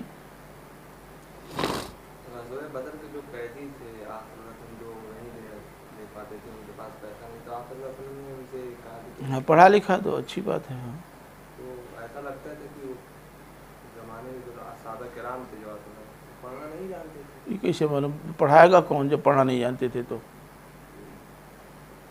جو جانتے تھے زیادہ نہیں تھے، کم تھے، مگر تھے تو۔ اب پوری بنی اسماعیل کو اگر آپ ان پڑھ مان لیں تو حضرت علی کیسے لکھتے تھے اللہ کے رسول صلی اللہ علیہ وسلم کی تحریریں؟ حضرت حسان ابن ثابت کیسے تیار کرتے تھے؟ جتنے کاتبین وحی تھے وہ کل کے کل تو اسماعیلی تھے، اسرائیلی نہیں تھے۔ وہ عمومی رواج نہیں تھا، اور عمومی رواج تو ہمارے ہاں بہت سارے گاؤں میں بھی ہمیشہ نہیں رہا ہے، اب ہو گیا ہے، اس لیے یہ کوئی دلیل نہیں ہے۔ جی، فوائل للذین یکتبون الکتاب بایدیہم ثم یقولون ھذا من عند اللہ لیشتروا بہ ثمنا قلیلا فوائل لہم مما کتبت ایدیہم وویل لہم مما یکسبون۔ اب اللہ تعالیٰ نے ان کی امانی کا ذکر کرنے کے بعد ان کے کردار پر تھوڑا سا تبصرہ کر دیا۔ فرمایا کہ جو اپنے ہاتھوں کتاب تیار کرتے ہیں، کتاب سے مراد پوری کتاب نہیں، کتاب کا کچھ حصہ، پھر وہ یہ کہتے ہیں کہ ھذا من عند اللہ، یہ اللہ کی طرف سے ہے۔ یہ ابھی میں نے چند چیزوں کا جو ذکر کیا ہے، یہ انہوں نے تورات میں اپنے طور پر ملائی ہیں اور تورات کو لوگوں کے سامنے پیش کر دیا کہ ھذا کتاب اللہ، یہ اللہ کی کتاب ہے۔ لیشتروا بہ ثمنا قلیلا، یہ جو تحریف وہ کرتے رہے ہیں مقصد اس کا تھا تھوڑا سا فائدہ حاصل کر لینا بس۔ فرمایا فوائل لہم مما کتبت ایدیہم وویل لہم مما یکسبون، تباہی ہے ان کے لیے اس کی وجہ سے جو ان کے ہاتھوں نے لکھا، اور تباہی ان کے لیے اس کی وجہ سے جو یہ کماتے رہے تھے۔ دیکھیں یہاں فوائل فوائل فوائل 3 بار آ گیا ہے۔ یہ ویل سخت تباہی کے لیے آتا ہے۔ جہنم میں بھی ایک طبقہ ہے جس کا نام ویل ہے۔ اب تباہی کا اندازہ لفظ ویل کے ذریعے جس تباہی کا ذکر کیا جاتا ہے اس کا اندازہ لگانے کے لیے جہنم کے طبقے ویل کو سامنے رکھیے۔ حدیثوں میں آتا ہے کہ یہ ویل جہنم کا وہ طبقہ ہے جس سے خود جہنم پناہ مانگتی ہے، خود جہنم پناہ مانگتی ہے۔ تو اب آپ سوچیں کس قسم کی تباہی ہوگی ان محرفین کے لیے، ان اپنے ہاتھوں سے لکھ کر خدا کی طرف منسوب کر دینے والوں کے لیے کس قسم کی تباہی ہوگی۔ اب پھر اس کے بعد آ رہا ہے ذکر ان کے امانی کا۔ فرمایا وَقَالُوا لَن تَمَسَّنَا النَّارُ إِلَّا أَيَّامًا مَّعْدُودَةً۔ ابھی آگے والی گفتگو آگے بڑھانے سے پہلے جیسا کہ میں نے ابھی عرض کیا، اب یہ آ رہا ہے کہ لن تمسنا النار الا ایاما معدودہ، وہ کہتے ہیں کہ ہمیں آگ ہرگز نہیں چھوئے گی مگر گنتی کے چند دن۔ ابھی میں نے حوالہ دیا۔ اللہ تعالیٰ نے اب اس پر کہا ہے قل اتخذتم عند اللہ عہدا فلن یخلف اللہ عہدا، کیا تم نے اللہ تعالیٰ سے اس طرح کا کوئی معاہدہ کرا لیا ہے کہ نہیں جہنم میں اولن تو جانا نہیں، اور اگر گئے بھی تو تھوڑے دنوں کے بعد پھر نکال کے جنت میں ڈال دیے جائیں گے، ایسا کوئی معاہدہ ہے کیا؟ اگر ہے تو دکھاؤ کہ اللہ تعالیٰ اپنے معاہدے کی خلاف ورزی نہیں کر سکتا۔ ام تقولون علی اللہ ما لا تعلمون، یا تم اللہ پر وہ بات کہتے ہو جو جانتے نہیں۔ مطلب یہ ہے کہ تمہارے پاس اس کا کوئی علم نہیں ہے، تمہارے بڑوں نے اور تمہارے اکابر نے، تمہارے علماء نے یہ جو تیار کر کے تم کو دے دیا ہے، اسی کی بنیاد پر تم یہ بات کہتے ہو۔ یہ امانی کا ذکر جو ہے وہ قرآن نے بڑی تفصیل کے ساتھ کیا ہے۔ اب اسی سورہ بقرہ میں آیت نمبر 111 ہے، ایک جگہ اللہ تعالیٰ نے فرمایا کہ وَقَالُوا لَن يَدْخُلَ الْجَنَّةَ إِلَّا مَنْ كَانَ هُودًا أَوْ نَصَارَىٰ، ان کا کہنا یہ تھا کہ جنت میں صرف یہود و نصارہ جائیں گے، بس باقی کوئی نہیں جائے گا۔ قرآن نے خود کہہ دیا تِلْكَ أَمَانِيُّهُمْ، یہ ان کی امانی ہے، اسی جگہ موجود ہے۔ اسی طرح سورہ مائدہ آیت نمبر 18 میں ہے قالت اليہود والنصارى نحن ابناء اللہ واحباؤہ، یہود و نصارہ دونوں کا خیال یہ تھا کہ ہم اللہ کے بیٹے ہیں اور اس کے چہیتے ہیں۔ یہ سب امانی ہیں، یہ سب امانی ہیں۔ فرمایا کہ ان امانی سے کام چلنے والا نہیں، کردار کی ضرورت ہے۔ بلا من کسب سیئۃ واحاطت بہ خطیئتہ فاولئک اصحاب النار هم فیہا خالدون۔ دیکھو، جو برائی کمائے گا اور اتنا اس قدر برائی کرتا جائے گا، اس قدر برائی کرتا جائے گا، اتنا گناہ کرتا جائے گا کہ اس کے گناہ اس کا احاطہ کر لیں، گناہوں میں لت پت ہو جائیں، اس کے باوجود بھی یہ امید رکھے کہ جنت مل جائے گی، یہ ہونے سے رہا۔ فَأُولَٰئِكَ أَصْحَابُ النَّارِ، یہ جہنم والے ہیں اور جہنم میں جانا پڑے گا۔ گناہ جس کے اتنے بڑھ گئے کہ پورے وجود کا احاطہ کر لیا، تو محض چند چیزوں کو تسلیم کر لینے کی وجہ سے جنت نہیں ملے گی۔ فرمایا اولئک اصحاب النار، یہ جہنمی ہیں، ہم فیہا خالدون، وہاں جہنم میں ان کو ہمیشہ رہنا پڑے گا۔ نحن ابناء اللہ و احباؤہ کا دعویٰ کرنے سے جنت تھوڑے ملے گی، بالکل غلط بات ہے۔ یہ جو سمجھتے ہیں کہ کچھ دنوں ہم جہنم میں رہیں گے، اس کے بعد نکال کے جنت میں ڈال دیے جائیں گے، اللہ تعالیٰ نے اس کی تردید فرما دی۔ فرمایا ہم فیہا خالدون، یہ ابناء اللہ و احباؤہ کہنے والے جہنم میں جائیں گے، ہمیشہ وہیں رہیں گے، واپس نہیں آنا ہے۔ والذین آمنوا وعملوا الصالحات اولئک اصحاب الجنہ ہم فیہا خالدون، اور جو ایمان لائے، جنہوں نے نیک اعمال کیے، وہ جنت والے ہیں اور اس میں ہمیشہ رہیں گے۔ اب آپ دیکھیں، ایک وہ ہیں جنہوں نے آمنا باللہ والیوم الآخر کا سمجھیں، پھر انہوں نے گناہ کیا، اور گناہ اتنے کیے کہ گناہوں نے ان کا احاطہ کر لیا۔ ان کے بارے میں قرآن نے کہا کہ یہ آمنا باللہ و بالیوم الآخر کی وجہ سے یہ جنت میں نہیں جائیں گے، ان کو جہنم میں جانا ہوگا گناہوں کی کثرت کی وجہ سے، اور جہنم میں ہمیشہ رہیں گے۔ ان کے بالمقابل جو واقعی ایمان لائے، جنہوں نے نیک اعمال بھی کیے، صرف ایمان لانا کافی نہیں ہے۔ ہم کہتے ہیں ہم مسلمان ہیں، عمل ہمارا اسلام کا نہ ہو، اس سے کام نہیں چلنے والا۔ ایمان بھی ضروری ہے، اور ایمان کے تقاضوں کی تکمیل عملی صورت میں بھی ضروری ہے، تب جنت ملے گی۔ فرمایا کہ ایسے لوگ جنت میں جائیں گے، یہ جنتی ہیں، ہم فیہا خالدون، اور جنت میں جائیں گے تو وہاں ہمیشہ رہیں گے۔ تو گیا جنت میں داخلے کے لیے ایمان اور عمل صالح ضروری، اور اگر ایمان اور عمل صالح نہیں ہے تو محض دعویٰ آمنا کا کافی نہیں ہوگا، جہنم میں جانا ہوگا۔ اگر گناہوں کی کثرت ہوئی، وہاں گئے تو وہاں ہمیشہ، یہاں گئے تو یہاں ہمیشہ۔ اب ہم کو طے کرنا ہے کہ آیا ہم صرف دعوی ایمان سے کام چلائیں گے یا عمل صالح بھی کریں گے، ایمان کے تقاضوں کی تکمیل بھی کریں گے، اور یہ ہم کو طے کرنا ہے۔ اگر ہم نے ایمان اور عمل صالح دونوں کا ذخیرہ اکٹھا کیا تو جنت ملے گی انشاءاللہ، ہمیشہ کی جنت ملے گی۔ لیکن اگر دعوے صرف رہے اور اعمال نہ رہے تو جہنم میں جانا پڑے گا، اور وہاں بھی خلود ہوگا۔ اور کسی کو کچھ سوال وغیرہ کرنا ہو تو